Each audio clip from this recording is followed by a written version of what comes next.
नमो हरिहन्ताणं नमो सिद्धाणं नमो आयरीयाणं नमो अध्यायाय नमो लोये सवसानम्।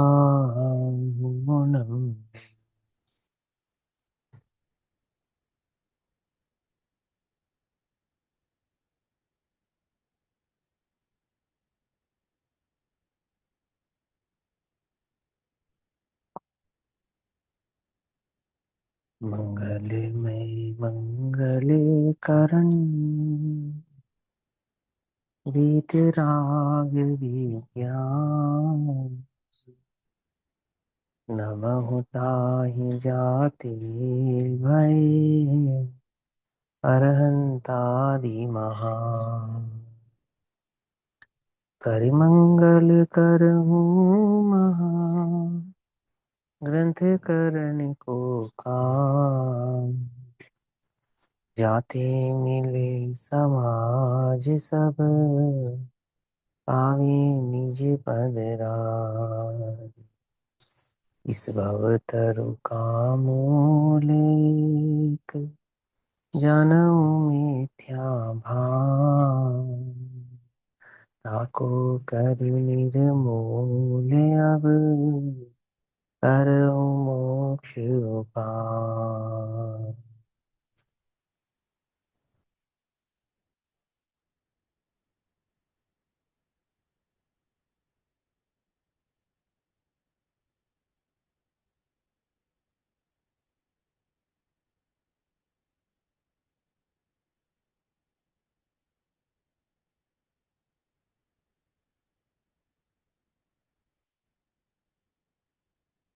हमारे रात्रिकालीन स्वाध्याय का विषय चल रहा है भागवती स्वरूप पूज्य बहन श्री चंपा बहन के वचनामृत। बहन श्री के इन वचनामृतों पर जो पूज्य गुरुदेव श्री के प्रवचन हुए हैं, उन वचनामृत प्रवचनों के आधार से हम सभी इन वचनामृतों के भाव को समझ रहे हैं, जिसमें भाव चल रहा है पूज्य गुरुदेव श्री का प्रवचन क्रमांक 22 और बहन श्री का वचनामृत क्रमांक 71, जिसमें पूज्य बहन श्री मुनि दशा के संदर्भ में कहती हैं कि धन्य है वे निर्ग्रंथ मुनि दशा, मुनि दर्शात अर्थात केवल ज्ञान की तलहटी। इसका यह बोल है। इस पे पूज्य गुरुदेव श्री प्रवचन कर रहे हैं। 185 नंबर का पेज है। यहाँ एक मुमुक्षु प्रश्न करते हैं, वह मुनि दशा कैसी होती है? ये प्रश्न करते हैं ना। कौन सी मुनि दशा? जिसका वर्णन बहन श्री ने भी किया और पूज्य गुरुदेव श्री ने अपने प्रवचन में उसका भाव समझाया कि कैसा वह अद्भुत मुनिराजों का स्वरूप है। तो वहां एक प्रश्न उठा कि वह मुनि दशा कैसी होती है। मुनिराज निर्मल विज्ञान घन में निमग्न है। विज्ञान घन में निमग्न है अर्थात एक ज्ञान स्वभाव में निमग्न है। घन का मतलब हो गया कि जहाँ ज्ञान के सिवा और कुछ नहीं है। और विज्ञान घन कहने का तात्पर्य चैतन्य से होता है, ठीक है ना, विशेष ज्ञान से नहीं होता। अगर विज्ञान का हम शब्दार्थ करेंगे तो विशेष ज्ञान ऐसा अर्थ निकलता है, ठीक है ना। कहीं कहीं पे वीक अर्थ विकारी भी होता है और कहीं कहीं पे वीक अर्थ विशेष भी होता है, और विकार्य भी विशेष के संदर्भ में ही होता है, ठीक है ना। व्याकरण में विकार का मतलब हमेशा नेगेटिव नहीं होता, विकार का मतलब विशेष भी होता है। विशेष कार्य को विकार ऐसा कहते हैं। लेकिन यहाँ विज्ञान घन में विशेष ज्ञान की बात नहीं है, अपितु ज्ञान सामान्य की बात है। क्या समझे? विज्ञान शब्द का मतलब तो ज्ञान की विशेषता हो गई, लेकिन विज्ञान घन में क्या हो गया? ज्ञान सामान्य हो गया। कैसा अर्थ कैसे बदल गया कि घन कहने से ज्ञान के सिवा और कुछ नहीं है। जैसे लोहे का जो हथौड़ा होता है ना, हथौड़ा, उसको घन कहते हैं। तो घन क्यों कहते हैं? कि वो ठोस लोहा होता है, इसलिए उसको घन कहते हैं। समझ नहीं बात? घन क्यों कहते हैं उसको? कि उसमें लोहे के सिवा और कुछ नहीं होता, अंदर बाहर भीतर चारों तरफ घन होता है। माने जो अंदर से जिसका वॉल्यूम खाली ना हो, उसी मेटेरियल से भरा, उसको कहते हैं घन, ठोस। इसी प्रकार जहाँ ज्ञान सामान्य में अर्थात एक चैतन्य के सिवा और कुछ ना हो, चैतन्य चैतन्य और चैतन्य, उसको क्या कहा? विज्ञान घन, चैतन्य का अनुभव और कुछ नहीं। तो कहते हैं मुनिराज निर्मल, निर्मल माने मल रहित। कौन से मल रहित? कि कषाय आदि भाव रहित, विकार आदि भाव रहित, है ना, नो कषाय आदि रहित, और भेद आदि भाव से भी रहित, ऐसा। समझ में आई बात, है ना? ध्यान से समझना सभी, है ना, उपयोग स्थिर करके। क्या कहते हैं मुनिराज? निर्मल विज्ञान घन में निमग्न है। निमग्न है अर्थात निरंतर मग्न है, ऐसा। ठीक है ना? आहा, कैसी भाषा का प्रयोग किया है। साधुपना कोई अलग ही है भाई। ये जो मुनि दशा है, ये जो साधुपना है, ये दशा ही कुछ अलग है। दशा अलग क्यों है? दिन रात आत्मा का चिंतन, मृदु संभाषण में वही कथन। एक चैतन्य के सिवा कुछ सूझता ही नहीं है उनको। लाखों प्रकार के उपसर्ग हैं, वैसे तो 22 प्रकार के उपसर्ग कहे जाते हैं, परंतु नाना प्रकार के उपसर्ग हैं, नाना प्रकार के दुख हैं जीवन में। पर मुनिराज कैसे हैं? कि अंतर की मस्ती में निमग्न है। ना तन पे वस्त्र है, ना ना किसी चीज की इच्छा है, ना कोई चाह है ना। एक समय कर पात्र में भोजन ग्रहण करते हैं, हार ग्रहण करते हैं निर्दोष नवधा भक्ति पूर्वक। सो वह भी प्राप्त हो जावे तो हो जावे, नहीं होवे सो नहीं होवे। इस संसार में एक अज्ञानी जितनी भी चीजों को दुख रूप मानता है, वो सब उन मुनिराजों के पास है। क्या कहा? जितने भी संयोग अज्ञानी ने दुख रूप माने, जितने भी संयोग, वो समस्त संयोग उन मुनिराजों के पास है। बोलो है या नहीं? अज्ञानी को जो दुख रूप लगते हैं, लेकिन वो कैसे हैं? कि वे सुख का आनंद कर रहे हैं। तो कहते हैं साधुपना कोई अलग ही है भाई। विज्ञान का घन, ऐसा जो निज भगवान आत्मा, विज्ञान का घन अर्थात घन पिंडत्व, चैतन्य का पिंड, ऐसा जो निज भगवान आत्मा, उसमें वे अंतर निमग्न है, अर्थात अंदर में उस चैतन्य भगवान आत्मा में ही अपने उपयोगों को स्थिर किए हुए हैं। अब कोई तर्क करे कि नहीं, वो तो अंतर मुहूर्त में केवल हो जाएगा, इतनी निमग्नता है तो, है ना। हाँ की बात सही है कि स्थिर रहे तो निमग्नता हुए तो केवल ज्ञान हो जाएगा, लेकिन वो बार बार अंदर बाहर होने वाला जो स्वभाव है ना, उसको भी अंतर निमग्न ऐसा ही कहा जाता है। ठीक। क्या कहते हैं? निमग्न पना वह पर्याय है। उपयोग का जो अंतर में अंतर्मुखी होना है, उसका अनुभव करना है, वह चैतन्य भाव से निरंतर अपने चैतन्य का अनुभव करना है, वो क्या है? कि वह पर्याय है। परंतु वह त्रिकालिक एकाकार विज्ञान घन स्वभाव में निमग्न है, डूबी हुई है। अर्थात क्या? क्या मतलब है इसका? अब इस लाइन, ये तो विशेषण में कही गई बात है, अलंकृत बात है। इसका साधारण अर्थ यह है कि भले ही वह पर्याय है, परंतु वह पर्याय अपने को स्वीकार क्या कर रही है, अपने को जान क्या रही है, अपने को देख क्या रही है? कि वह अपने को द्रव्य भाव से स्वीकार किए हुए बैठी, एक चैतन्य स्वीकार किए हुए है तो पर्याय, लेकिन कैसी पर्याय? मानो द्रव्य ही हो, ऐसी पर्याय। आ रही है बात समझ में? नहीं आ रही है? क्या कहा? पर्याय कहने से क्या कहना चाहते हैं? पर्याय कहने से कहना चाहते हैं कि भले ही पर्याय है, क्षणिक है, भले ही पर्याय है अस्थिर स्वभाव वाली है, क्योंकि पर्याय स्वभाव अस्थिर है ना, पर्याय स्वभाव क्षणिक है ना, पर्याय स्वभाव बदलना है ना। ऐसा होने पर भी वो एक समय की जो पर्याय है, अस्थिर पर्याय है, परिणमने वाली पर्याय है, बदलने वाली पर्याय है, वो निमग्न किस में है? निरंतर भाव से, एक चैतन्य ज्ञायक भाव में ही निमग्न होने से मानो चैतन्य ही है, ऐसा। क्या कहते हैं? परंतु वह त्रैकालिक, यानी भूत भविष्य वर्तमान, त्रैकालिक था, है और रहेगा, ऐसा जो निरंतर एक चैतन्य ज्ञायक भाव भगवान आत्मा है, जिसको हम कहते हैं ध्रुव स्वभाव। त्रैकालिक माने ध्रुव स्वभाव, एकाकार, एकाकार अर्थात ज्ञान ज्ञेय और ज्ञाता तीनों एक भाव से वहां पर उपस्थित हो गए। ऐसे विज्ञान घन स्वभाव में, जहां ज्ञान के सिवा और कुछ नहीं है, जानने वाला भी विज्ञान है, जानने में आने वाला भी ज्ञान है, और जो जो अनुभव है सो वह भी ज्ञान है। एक ज्ञान ज्ञान ज्ञान, या यूं कहो ज्ञाता ज्ञाता और ज्ञाता, है ना। ज्ञायक ज्ञायक और ज्ञायक, और चैतन्य चैतन्य और चैतन्य। तो परिणति की अपेक्षा से ज्ञान कहो, जो कर रहा है उसकी अपेक्षा से ज्ञाता कहो, और जो अनुभव में आ रहा है सो उसकी अपेक्षा से ज्ञायक कहो। तो विज्ञान घन स्वभाव में निमग्न है, डूबी हुई है। आहा, उस दशा के बिना मुक्ति नहीं है। किस प्रश्न का उत्तर दे रहे हैं पूज्य गुरुदेव श्री? मुनि दशा कैसी होती है? तो मुनि दशा कैसी होती है? एक आत्मा का चिंतन के सिवा, एक आत्मा की अनुभूति के सिवा और कुछ जहां ना हो, उसका नाम मुनि दशा है, ऐसा कह रहे हैं। 28 मूल गुण है, पंच महाव्रत है, उसका निषेध नहीं है, क्योंकि उसके बिना वो छठा सातवां गुण स्थान भी नहीं है, है ना। और दूसरी बात, एक बात यहाँ, उस दशा के बिना मुक्ति नहीं है। कौन सी दशा के बिना मुक्ति नहीं है? वो शुद्धोपयोग स्वरूप जो मुनि दशा है, छठे सातवें गुण स्थान रूप, तीन कषाय चौकड़ी के अभाव रूप, निरंतर आत्मा के अनुभूति स्वरूप, उसके बिना क्या नहीं है? मुक्ति नहीं है। क्योंकि मुक्ति का कारक जो शुद्धोपयोग है, किसको कहते हैं शुद्धोपयोग मालूम? शुद्धोपयोग के दो अर्थ हैं आगम में। क्या क्या अर्थ है? आगम में शुद्धोपयोग सातवें गुण स्थान से स्वीकार किया गया, ठीक। और सातवें गुण स्थान से स्वीकार जो किया गया शुद्धोपयोग, उसको भी दो भागों में डिवाइड किया गया। एक जो सातवें गुण स्थान में है और एक वो जो आठवें से प्रारंभ होता है, ठीक है ना।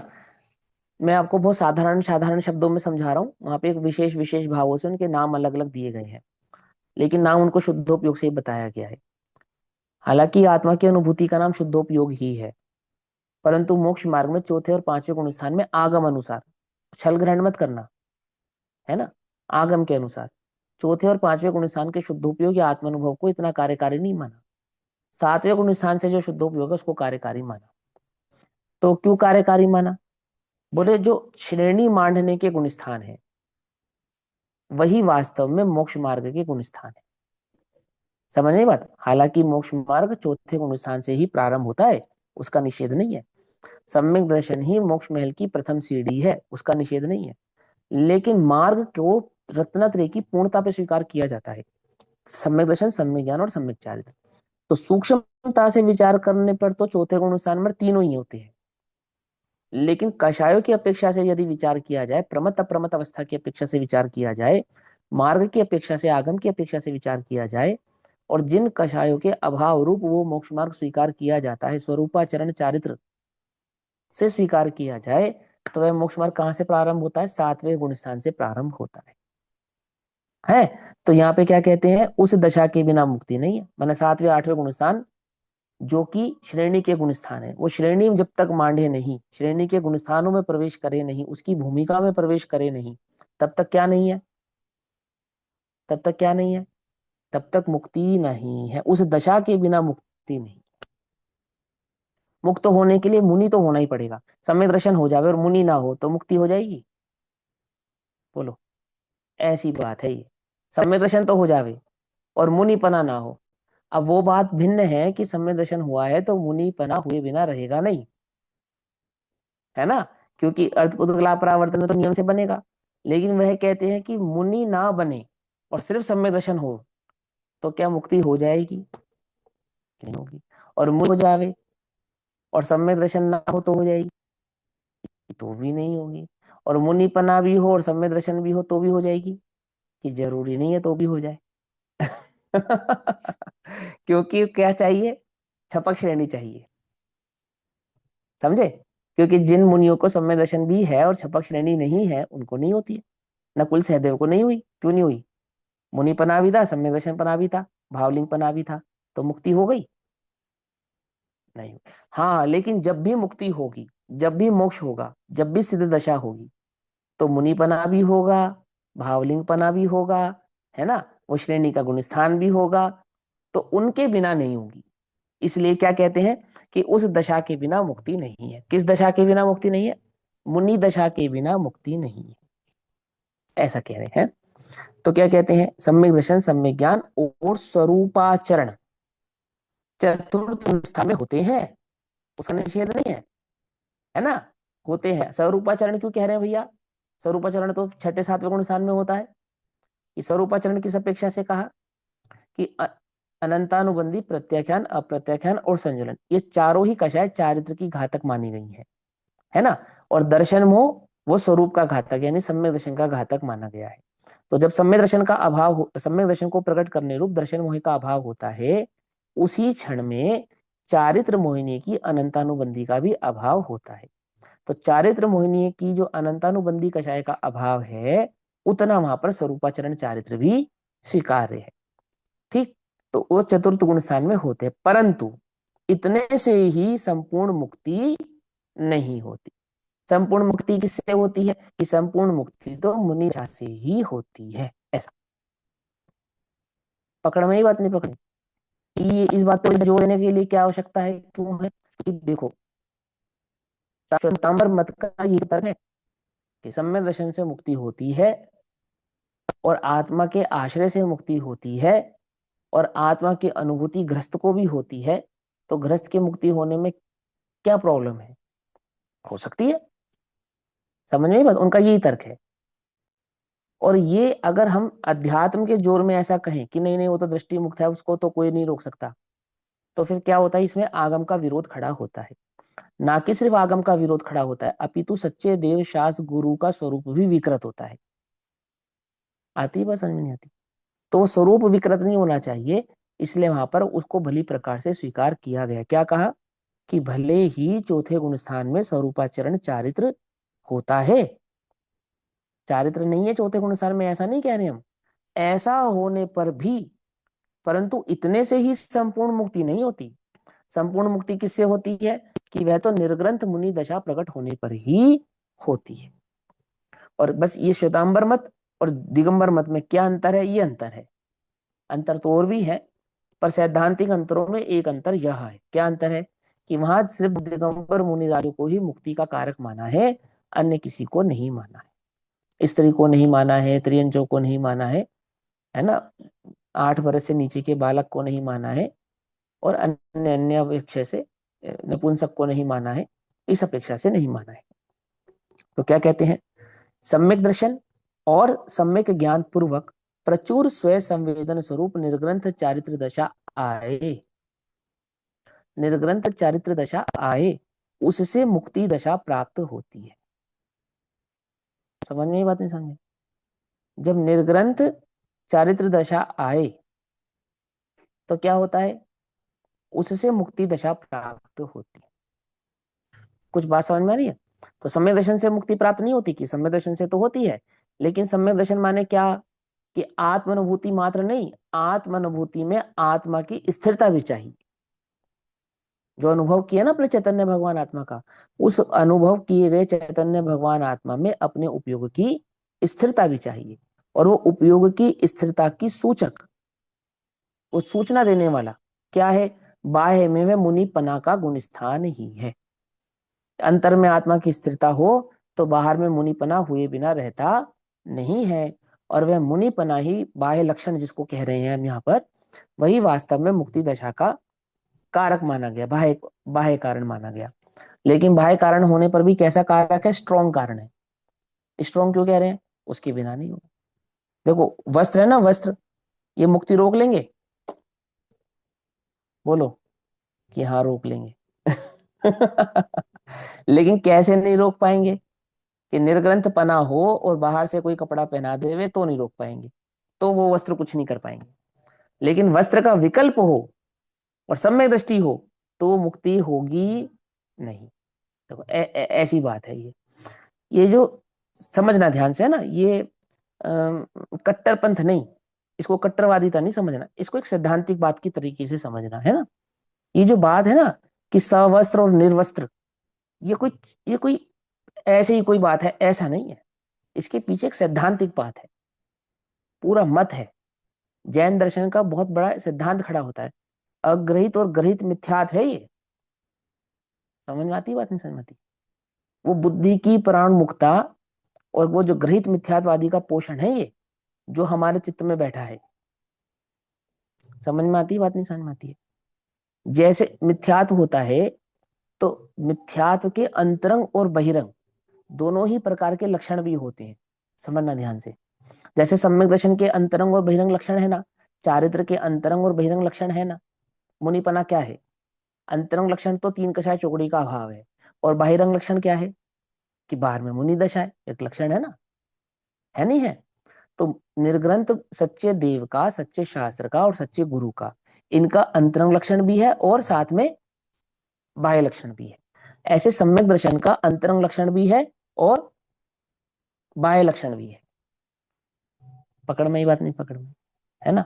अब कोई ये कहे कि नहीं भैया, मैं अंदर से तो मैं नमोकार मंत्र पढ़ रहा हूँ हनुमान जी के मंदिर में खड़ा हुआ, क्या, हाथ जोड़ के, तो कहते हैं अंतरंग और बहिरंग ये दो लक्षण आपस में मैच नहीं होंगे। समझना बहुत ध्यान से, उल्टा उल्टा नहीं पकड़ना। ये बात मैं क्या कहना चाहता हूँ, बिल्कुल अपने दिल पे मत लेना, उसकी गहराई को समझना। पूज्य गुरुदेव श्री को मुख वस्त्री का त्यागने की क्या आवश्यकता थी? मुख वस्त्री का सम्यक दर्शन रोक सकती थी उनका? बोलो। अब तुम्हारे अंदर इतनी हिम्मत होनी चाहिए कि तुम कह सको हाँ, ये समझो।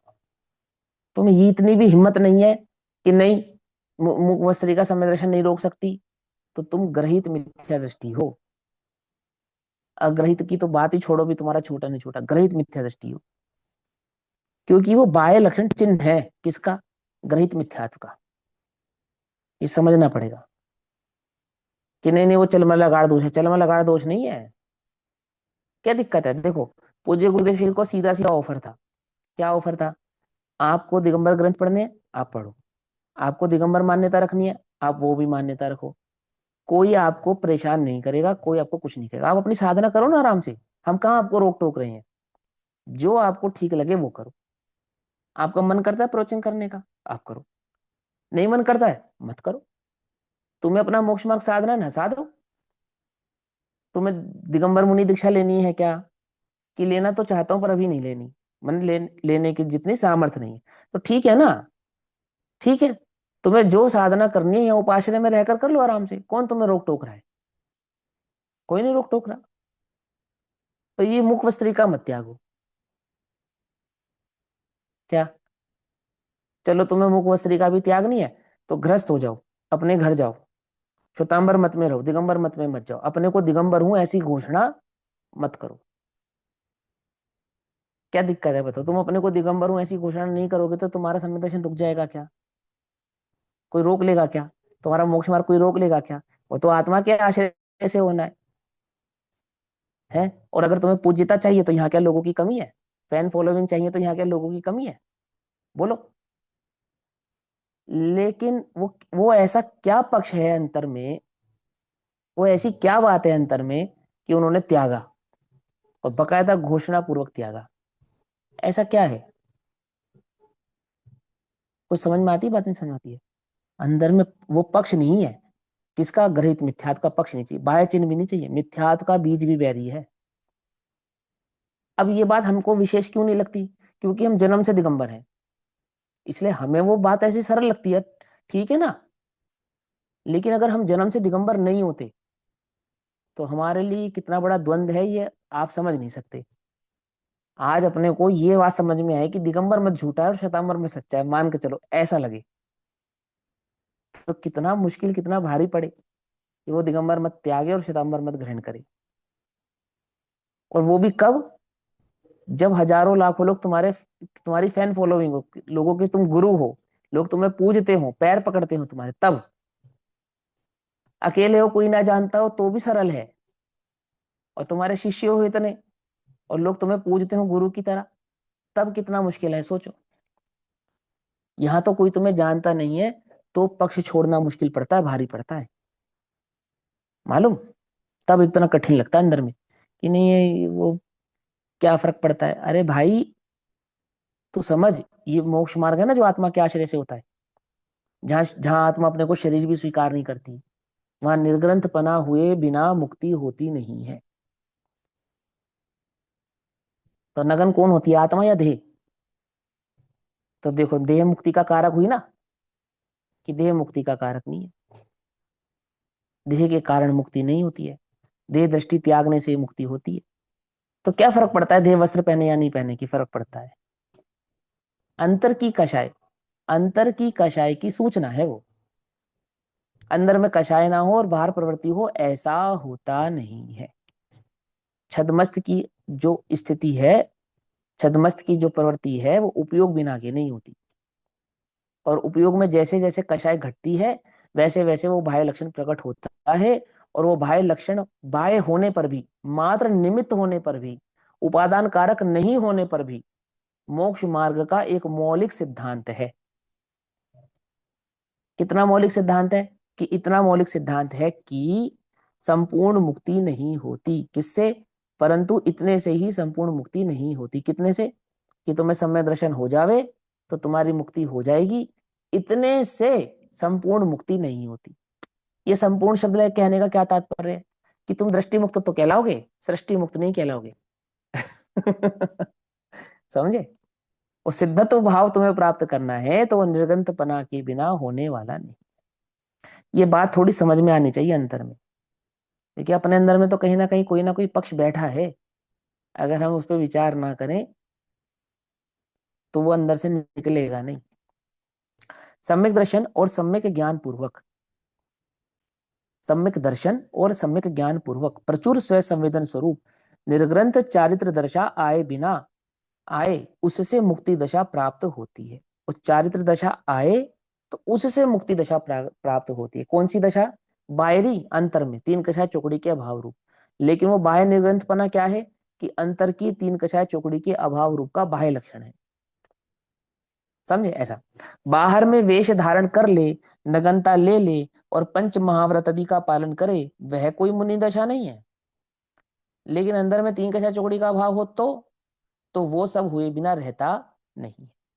इसलिए मैंने कहा कि मुनि दशा हो जाए तो मुक्ति हो जाएगी, कि ऐसा भी नहीं है।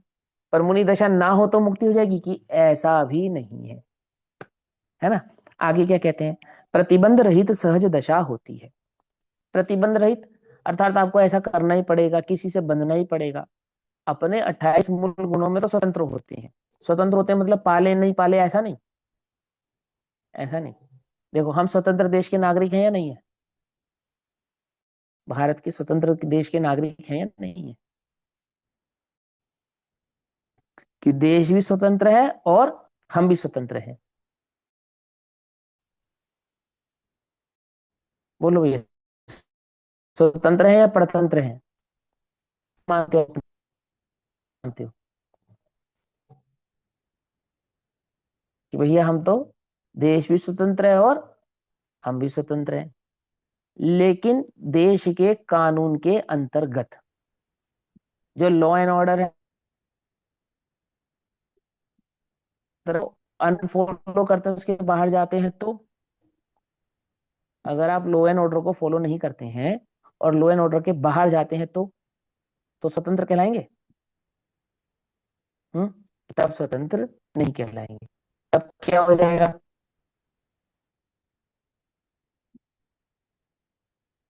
सच में। तंत्र नहीं होगा तब तक तो स्वच्छंद ही रहेगा। तंत्र रहेगा हाँ तो हाँ हाँ तंत्र होना हाँ चाहिए। तंत्र है मतलब उसकी लॉ एंड ऑर्डर तो है ही है। उस हाँ, कानून स्वतंत्र है लेकिन लॉ एंड ऑर्डर तो है ही है।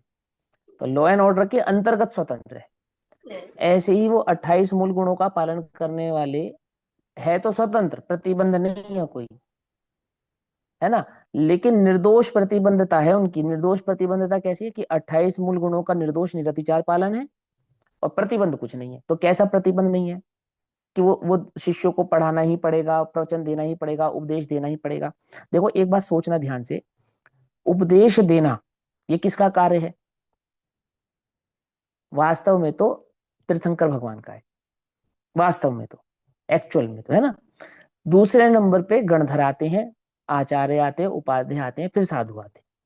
ये क्रम है उपदेश का। उसके बाद गृहस्थ आदि भी उपदेश करते हैं, उसका निषेध नहीं है। जैसा आगम में कहा गया है, जैसा वस्तु का स्वरूप है, जैसा जिनेन्द्र भगवान ने कहा है, और जिनेन्द्र भगवान के द्वारा कहे गए बात के जो मर्मज्ञ हैं, ऐसे ज्ञानी आदि भी उपदेश करते हैं। परंतु उपदेश करना उनका कार्य नहीं है। किनका कार्य नहीं है? हम कह रहे मुनिराजों का ही कार्य नहीं है, उन्हीं प्रतिबंधित नहीं है। तो हम तो कैसे प्रतिबंधित हो सकते हैं? लेकिन हमारे चित्त में एक बात कहीं ना कहीं बैठ गई है। क्या? ये उपदेश करने वालों के चित्त में बैठ गई कि उपदेश करना धर्म है, और हम उपदेश नहीं करेंगे तो धर्म नहीं होगा। हम प्रवचन नहीं करेंगे तो क्या नहीं होगा? धर्म नहीं होगा। समय दर्शन बाधित हो जाएगा, हमारा रुक जाएगा। और हमने उपदेश किया है, प्रवचन किया है, तो हमने धर्म किया है ना? बोलो, किया है या नहीं किया है? देखो बहुत ध्यान से समझना क्या कहते हैं यहाँ पर, उल्टा नहीं पकड़ना, बहुत ध्यान से समझना। मुनि को तो किसी प्रकार का प्रतिबंध नहीं है, ये तो मुनियों की बात है। और गृहस्थ सोचता है कि मुझे प्रतिबंध है। देखो स्वाध्याय का तो प्रतिबंध है, आत्मचिंतन का तो प्रतिबंध है, षटकारक है ना, षट आवश्यक है ना गृहस्थ के।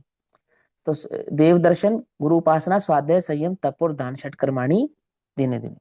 तो स्वाध्याय है ना, स्वाध्याय का एक अंग धर्मोपदेश भी होता है, उसका निषेध नहीं कर रहे हैं हम। लेकिन धर्मो उपदेश ये क्या नहीं है, ये प्रतिबंधित नहीं है। स्वाध्याय तो प्रतिबंधित है, पता है, वो तो लॉ एंड ऑर्डर के अंतर्गत आता है। क्या, कि आप वस्तु स्वरूप का चिंतन करें, उसका विचार करें, उसकी समझ करें, है ना, उस पर चिंतन मनन आदि आदि भाव से अपने उपयोग को उसमें लगाएं। लेकिन वो जो उपदेश है ना, उपदेश, वो लॉ एंड ऑर्डर का हिस्सा नहीं है। क्या समझे, वो किसका हिस्सा है, वो संयोगिक भाव है, संयोगिक भाव कि कदाचित होता है, कदाचित नहीं होता है। क्या समझे, समझे ना, संयोगिक भाव है। कैसा संयोगिक भाव, कि कदाचित होता भी है, जैसा संयोग बनता है तो होता भी है, संयोग नहीं बनता है तो नहीं भी होता है। पकड़ मारी बात, नहीं पकड़ मारी। लेकिन हमारे अंदर कहीं ना कहीं ये बात अंदर में बैठी है हमारी, एक मिथ्यात्व जैसी, कि ये प्रवचन करना हमारा कार्य है, हमारा कर्तव्य है, हम नहीं करेंगे तो हमें धर्म नहीं होगा। स्वाध्याय आत्म कल्याण के लिए है, अपने आत्म कल्याण के लिए। सुनो, उल्टा नहीं पकड़ना, बहुत ध्यान से समझना उसकी बारीकी को। और वो आत्म कल्याण कैसे होता है, कि वो स्वरूप की स्थिरता से होता है, स्वरूप के श्रद्धान से होता है, सच्ची समझ से होता है, और मिथ्यावादी के अभाव से होता है, उससे होता है। अब वो मिथ्यात्वादी का अभाव करने में उपदेश कितना निमित्त है, कितना निमित्त है। आचार्यों ने तो यहां तक कहा कि उपदेश सुनने वाले को आत्मानुभव हो सकता है, उपदेश करने वाले को नहीं होगा। सुनना ध्यान से, जब ध्यान आदि की चर्चा की ना आचार्य देव ने, तो ध्यान आदि के स्वरूप को समझाते समय जो कर रहा है, उपदेश दे रहा है, वह अंतर्मुखी हो जाए, इसके चांस नहीं है। लेकिन जो सुन रहा है वो अंतर्मुखी हो जाए, इसके बहुत चांसेस है। कुछ समझ में आती बात, नहीं समझ में आती, कि नहीं समझ में आ रही है। क्या कहना चाह रहे हैं, कि हमारे मन में कहीं ना कहीं अगर ये बात बैठी है कि उपदेश करना धर्म है, तो ये वैसा ही भाव है जैसा व्रत तप त्याग उपवास संयम आदि को धर्म माना, ऐसा ही उपदेश को भी धर्म माना। समझे, जैसे व्रत तप त्याग संयम आदि से मुक्ति का कारण माना, ऐसे ही उपदेश को भी मुक्ति का कारण मानना, ये बिल्कुल ऐसा ही है। देखो, मुनि को तो किसी प्रकार का प्रतिबंध नहीं है, उसको उनको सहज शुद्धात्म स्वरूप आत्मा की अरागी अर्थात राग रहित, निर्विकारी अर्थात विकार रहित, पर्याय रागादि के किसी भी प्रतिबंध से सहजतया भिन्न होती है।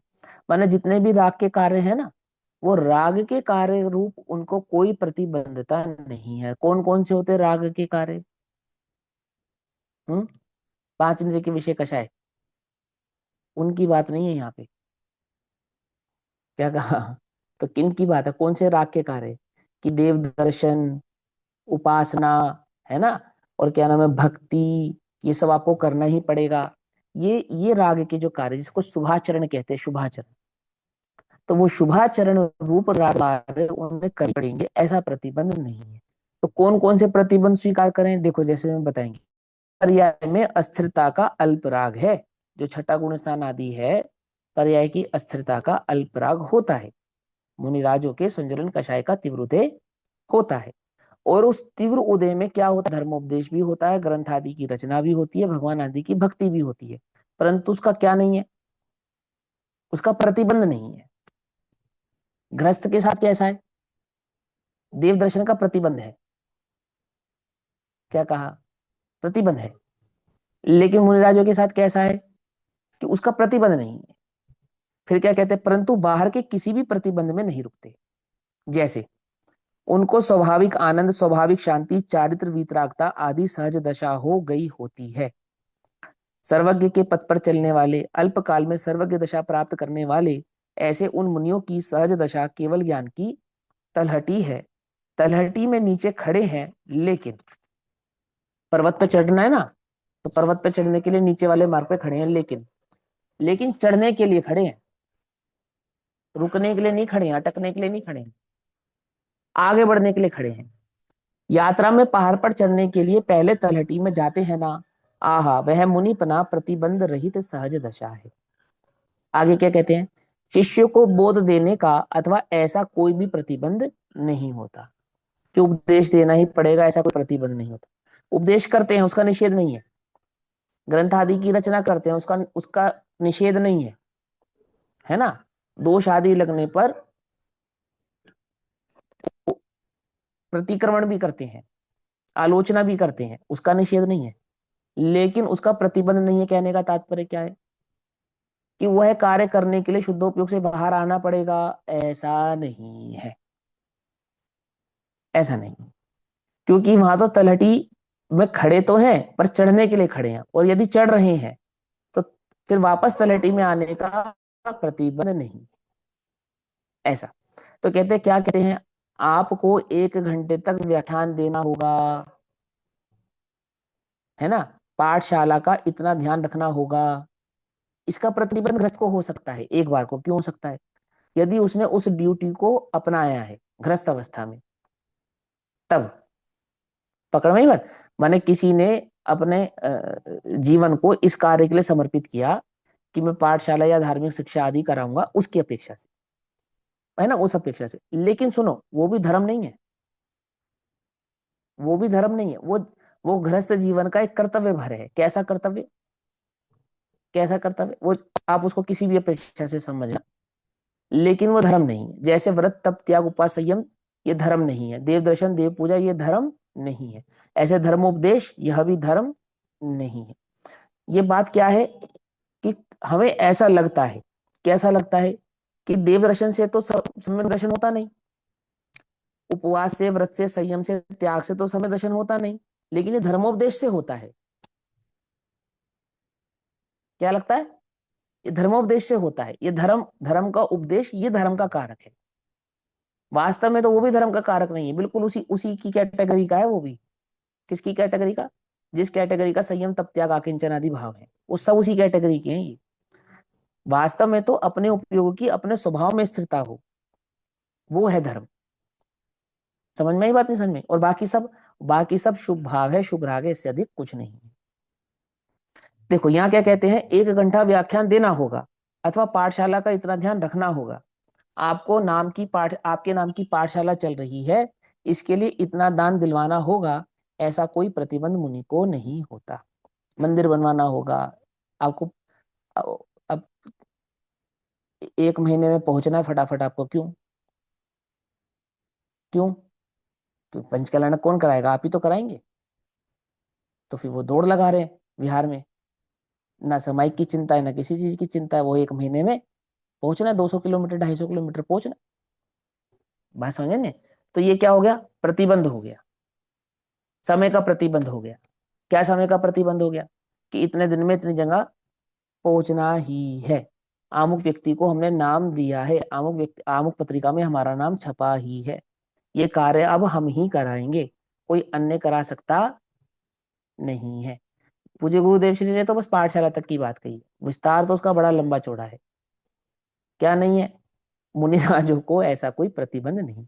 अतिथि अर्थात जिनके जाने आने की और जाने की क्या नहीं होती, कोई तिथि नहीं होती, जो तिथियों से नहीं बंधे होते हैं, जिन जो संयम के मार्ग में संयम की स्वतंत्रता से प्रवृत्ति करते हैं, और राग आदि के कार्यों की निपुणता के लिए जो बंधन को प्राप्त होते नहीं है, जिनका टोटल एकमात्र श्रम किसके लिए है, एक ज्ञान स्वभाव में उपयोग को स्थिर करने के लिए है, अन्य कहीं नहीं।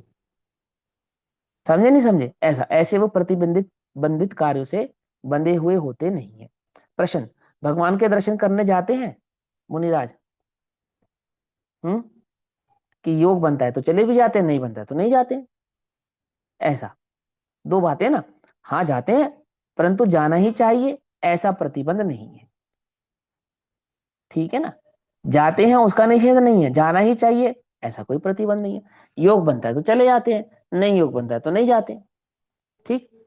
कहीं जंगल में अतीन्द्रिय आनंद में रमते हुए एकाकी निवास करते हो तो नहीं भी जाते। हम्म। श्रावक को देव पूजादि षटकर्म होते हैं, श्रावक को प्रतिबंधित है, श्रावक के तो होते हैं क्योंकि वे अभी गृहस्थ आश्रम में है ना। लेकिन मुनि तो कहीं वन में विचरते होते हैं, उन्हें प्रतिदिन भगवान के दर्शन करना ही ऐसा प्रतिबंध नहीं होता। वे तो सदा भगवान आत्मा के दर्शन में, अतीन्द्रिय आनंद के वेदन में ही लीन है ना। निरंतर अपने चैतन्य भगवान आत्मा के ही दर्शन करते हैं, उसी का वेदन करते हैं, उसी में लीन रहते हैं। शिष्य को पढ़ाने का, समाज को उपदेश देने का अथवा दूसरा कोई भी प्रतिबंध मुनि को नहीं होता। आहा, मुनि दशा किसे कहा जाता है? वह तो विज्ञान घन स्वभाव में अंतर्निमग्न अतीन्द्रिय आनंद स्वरूप अद्भुत अनगार दशा है। समझ में बात नहीं? समझ देखो, केवल ज्ञान का जो स्वरूप है सर्वज्ञता का, उस सर्वज्ञता के स्वरूप का जो सार है, सार, सार समझते हो?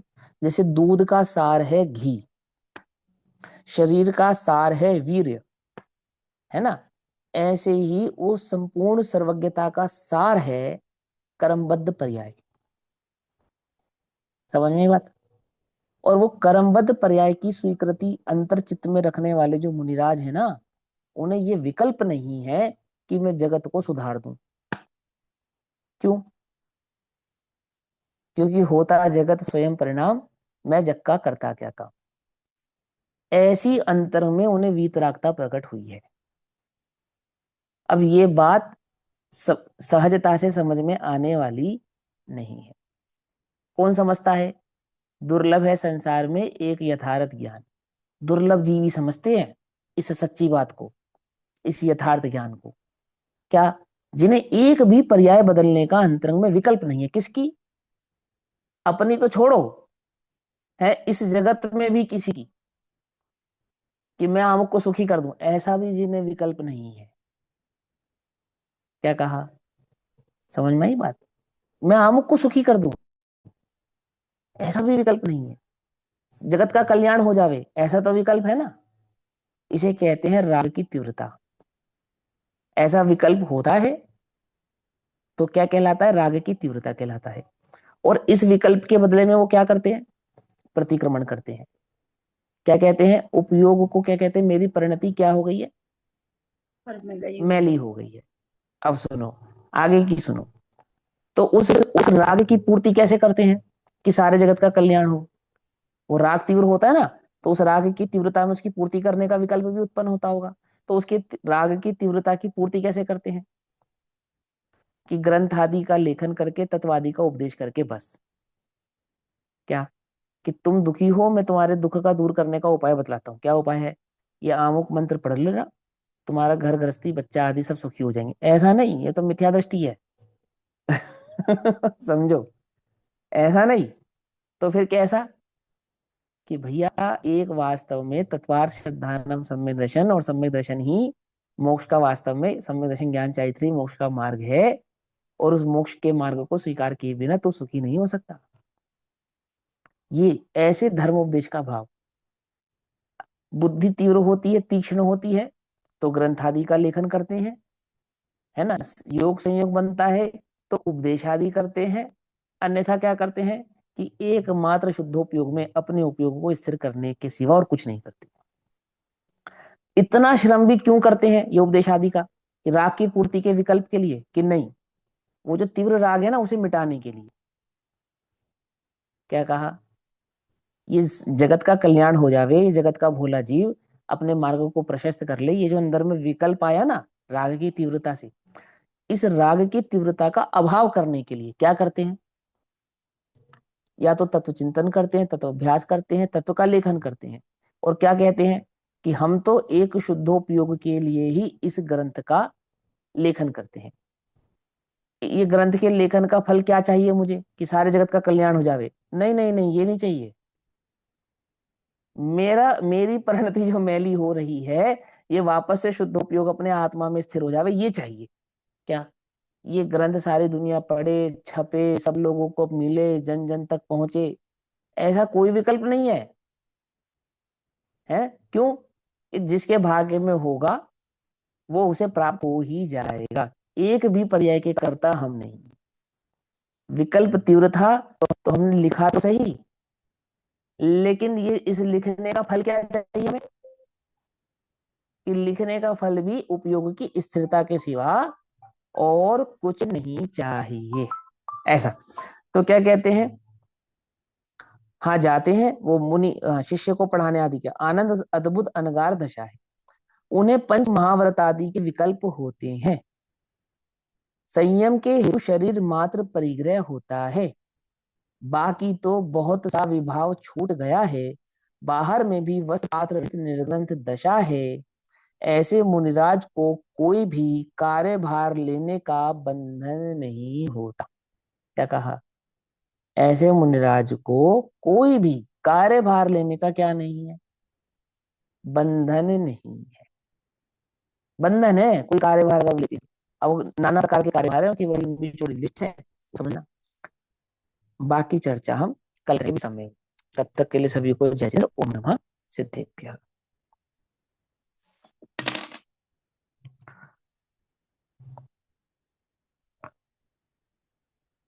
निज निधि निज में बताई, यह अनंत उपकार है।